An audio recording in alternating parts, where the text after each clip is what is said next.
Take the risk. Don't go ahead with this case. It isn't just a case, it's a way of life. You'll live with it for 24 hours a day. You'll wake up in the middle of the night asking yourself imaginary questions, giving answers more brilliant than you'll ever give in the courtroom. You think you're just about the smartest lawyer around, don't you, Sloan? With your transparent strategy, get Bendix to sue, get Bendix's character an issue too, right? Well, we saw through it and still be counterclaimed. Why? Because Bendix has nothing to hide. Dennis? Bob, get this bastard out of here. Penny? Get him out, Bob. Dennis, you took my words out of context. Here, read them all. I have read them all.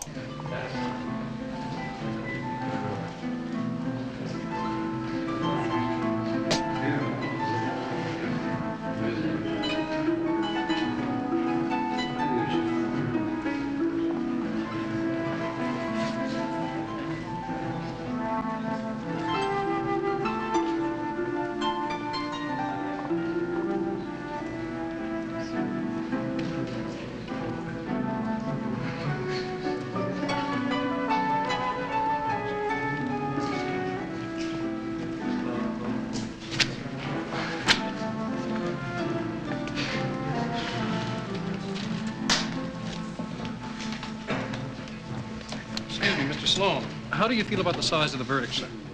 I am pleased that the jury recognized the severity of the offense to my client and awarded damages accordingly. What about the appeal? What appeal? The Donner Corporation is going to appeal.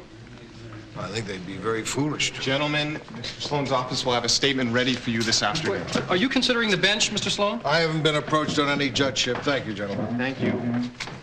Claire's got everything ready, your tickets, passports, letters of credit. Mm-hmm. This is one holiday I'm really looking forward to.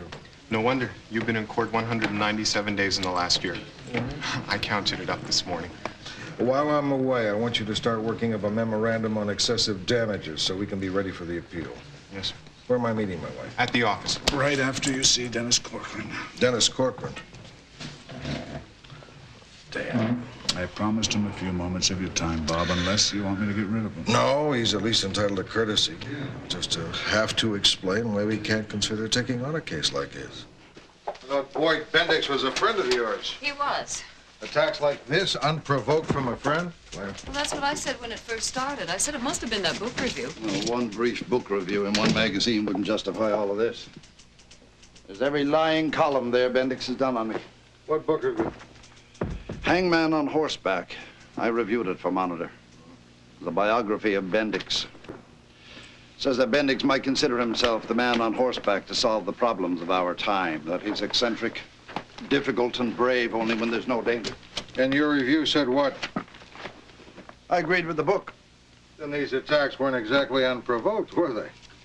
Well, you call one book review provocation for all of these, day after day in 150 newspapers? Mr. Sloan, if you call Boyd Bendix or his editor at News International, I think your reputation alone would make them stop. That's very nice to hear. Look, you two, let me give you the law on libel in a nutshell.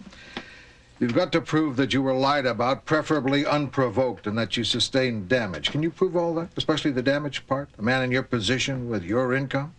Tell him why you finally agreed to come here today. It's an article of mine. I sent it in on Tuesday.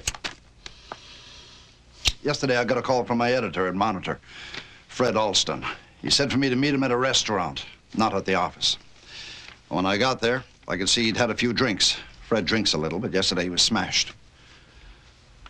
I couldn't understand why till he reached under his chair, sort of fumbled around for something and handed me my article. Then he just got up and he started out.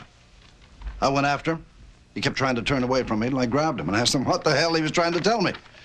He mumbled something about questions from advertisers, letters from readers about why we keep publishing you, he said.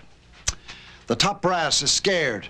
He said, you've been Bendixed, and they don't want any trouble. I asked him if he believed that garbage. They wouldn't print it if there wasn't some truth in it, he said. That's right. Don't worry, Danny. It'll blow over. That too? I don't know. Oh, it's blow over.